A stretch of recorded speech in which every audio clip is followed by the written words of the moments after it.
You wake up.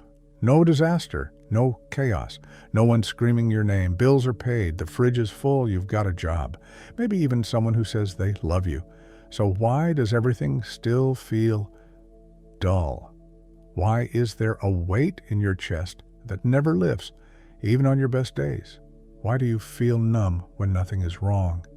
You scroll, you reply, you smile, but inside, it's like the volume's been turned down on life, like everything is happening behind glass. And here's what no one told you. Emptiness doesn't only visit the broken, it lives quietly inside the well-managed. It hides in routines and habits, in I'm just tired, in maybe I just need a break, in I should be grateful. And that's where the damage happens. Not in the obvious collapse, but in the silent drift, the slow disconnection from what's real. Because the truth is, you've built a life that looks right, but doesn't feel like anything. It's functional, acceptable, even admirable, but it's not alive. And somewhere deep in your body, you know it. You feel it when you're alone, when the noise fades, when you're finally not busy, and there's nothing left to distract you from yourself. That's when it hits. The quiet question, is this all there is? But you don't let yourself ask that too loudly. Because on paper, you have no reason to complain. You're not in crisis. You're not in danger. You're not falling apart. So what are you grieving? Here's the answer most people never hear. You're grieving the parts of yourself you abandoned to become okay. The joyless life you're living now, it's not accidental. It's the result of 1,000 tiny self-betrayals. Moments where you said yes when you meant no. Laughed when something hurt. Stayed quiet when your soul wanted to scream. You became good at surviving, too good. And now everything is stable. But nothing feels like you. That's what no one prepares you for, the numbness that follows getting your life together. Because getting it together often means stitching over the wounds, building routines instead of relationships, performing peace instead of living it. The world rewards you for being fine. It praises your discipline, your control, your productivity. But it never asks, do you feel joy? Do you feel anything at all? You've confused safety with fulfillment, order with connection, routine with meaning. You check the boxes, you hit the targets, you smile for the photos. But inside, you're starving for something you can't name. And it's not because you're broken. It's because you've lost touch with the part of you that feels deeply, wildly, freely. The part that was never meant to be efficient. The part that makes life worth anything. Your emotional core. And here's what's really brutal. You didn't kill it. You buried it. To survive. To fit in. To protect yourself from chaos, abandonment, disappointment. Because once upon a time, feeling joy also meant being vulnerable. And being vulnerable meant being unsafe. So you numbed it all, not just the pain, but the joy too. That's the thing about emotional suppression. It's not selective. When you cut off grief, you cut off wonder. When you shut down anger, you shut down desire. When you silence sadness, you flatten happiness too. So now you live in emotional grayscale, and you tell yourself, at least nothing's wrong. But what if I told you that numbness is what's wrong, that joy is your birthright, and you've mistaken survival for satisfaction? That your stability is not proof of healing, it's just the mask you built to function? Because under the I'm fine is something raw, something real, something terrifying. And that's what we'll walk into next. The hidden reasons you stopped feeling joy, and what it actually means to remember what it is to be alive. You didn't plan to become numb, it just happened. Little by little, life taught you that feeling too much is dangerous. That desire makes you needy. That sadness is weakness. That joy, if you let it out, will always come with a cost. So you stopped chasing aliveness. You started chasing control. You built a system, schedules, responsibilities, predictability, a life that looks great from the outside, but feels like background noise on the inside. You tell yourself you're lucky, and maybe you are. But luck doesn't fill the silence when you're alone. It doesn't hold you when you don't know why you're crying. It doesn't answer the question that creeps in when you're lying in bed at night, staring at the ceiling. Why do I feel nothing when everything's supposed to be okay? And maybe no one told you this, but joy doesn't return just because things get better. Joy returns when you get honest, when you stop pretending, when you stop running from your own emotional reality.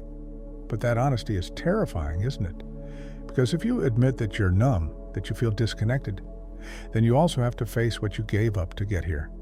And what you gave up was never small. It was your spontaneity, your wonder, your wildness, your truth.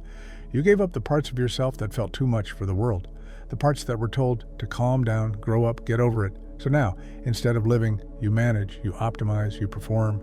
And in that performance, you forgot how to feel, because feelings don't follow checklists. Joy doesn't arrive when you finally earn it. It shows up when you stop filtering your reality through the lens of acceptability. But you don't trust that anymore, do you? Because the last time you felt real joy, something ruined it. Someone left. Something fell apart, or maybe you were punished for it. Maybe joy was never safe for you. Maybe you were taught that happiness is dangerous, that if you enjoy something too much, it'll be taken away. So now you brace yourself, even in the good moments. You wait for the crash. You ruin it before it can be ruined. You numb it before it can hurt. That's not living, that's bracing. And the longer you brace, the more disconnected you become from your body, from your breath, from your instincts. Because here's what no one teaches you. Your body knows the truth long before your mind does. It tightens when you lie. It freezes when you're in roles you've outgrown. It drains when you smile through emptiness. And it numbs when it no longer feels safe to feel. That's not laziness. That's not depression. That's not failure. That's adaptation. Your nervous system has adapted to a world that rewards numbness. Because being too alive makes you inconvenient. Joy makes you unpredictable. Desire makes you assertive. Pain makes you honest. And honesty? That threatens every dynamic built on performance. So, you traded vitality for stability. And now you wonder why you feel nothing. But you can't meditate your way back to joy. You can't journal your way out of emotional self-abandonment. You can't optimize your way to aliveness. You have to feel what you were taught to avoid. The grief, the rage, the shame. The part of you that still lives under the floorboards of your soul, waiting for permission to rise. Carl Jung called this the shadow. The parts of us we exile because they don't fit the image we're trying to keep. But what no one tells you is, your joy is hiding in the same place as your grief. They live in the same room. If you want one, you have to unlock the other. That's why numbness is so persistent. It protects you from everything, not just the pain, but the transformation that follows it. And maybe that's what you fear the most. Because if you start to feel again, really feel, what happens to the life you've built around avoiding your truth? What happens to the relationships based on who you pretend to be? What happens when the version of you that was fine finally breaks? That's the question you're running from. And that's what we'll move toward next. The emotional reckoning that must happen before joy can return. And why breaking down might be the most honest thing you ever do. You don't need another mindset shift. You don't need to just be more present. You don't need someone to tell you to practice gratitude. You've tried all that, and yet the numbness remains, like a fog that never lifts, like a silence under every conversation. Because this isn't about attitude, it's about truth. Your truth, the one you've buried under performance, under politeness, under pretending, the one you keep locked behind statements like, "I'm fine," "I'm just tired," "It's not a big deal," "I'm just being dramatic." But what if you're not being dramatic? What if the ache you feel is real? What if your soul is trying to tell you something, and you've been gaslighting it with productivity? Because here's what's true. You can't heal what you refuse to feel, and you can't feel what you keep silencing. So of course you don't feel joy. You're not connected to the part of you that even can feel joy. You're connected to the performer, the caretaker, the achiever, the one who shows up, does the right thing, and never complains. But that part isn't alive. It's functional, it's useful, it's safe, but it's not whole. And maybe now that's what you're grieving. Not the loss of some dream, not the failure of your plan, but the realization that the life you built, the one that looks good, was built on the erasure of who you really are. You did what you had to do. You played the part, you kept it together. And now that you've slowed down, you're meeting the cost, because it's always quiet when the applause ends. It's always still when the show is over.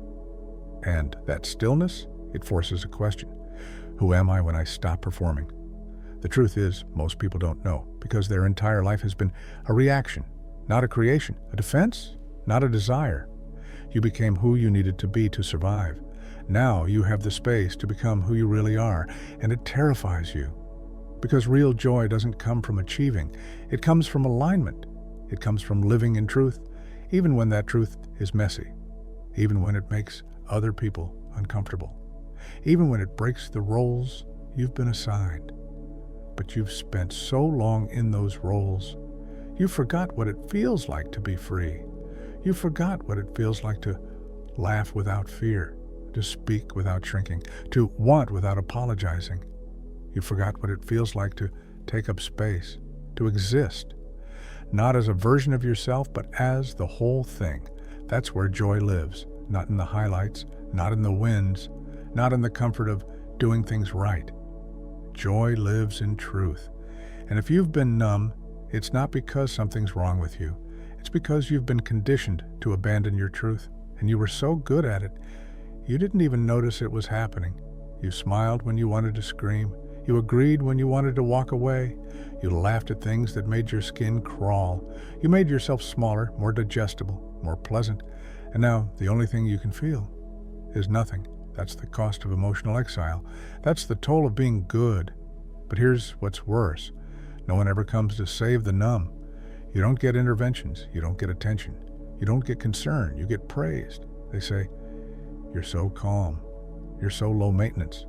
You're so easy to be around." Because they don't see what it took for you to become that way. They don't see what you've lost. They don't see the version of you that's screaming under the silence.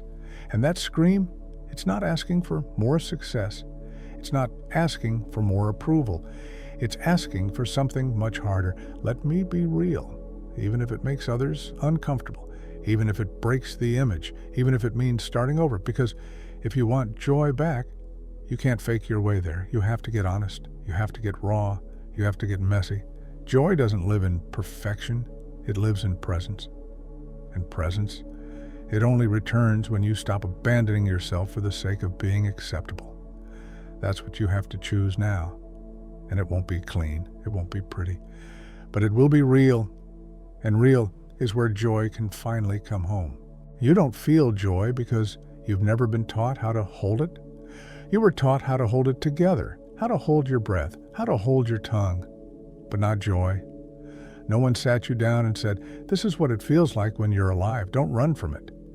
Instead, they taught you to chase achievements, avoid mistakes, stay in line, and shrink your edges until you fit someone else's idea of success. And so now, when the noise quiets down, you don't feel peace. You feel emptiness. Because joy was never a goal. It was collateral damage. The more you tried to be perfect, the more joy slipped through your fingers. Because joy is not perfect. It's chaotic, it's loud, it's unexpected, it doesn't ask for permission, and you've spent your life making sure everything is under control. So now, control is all you have, and nothing beautiful grows there.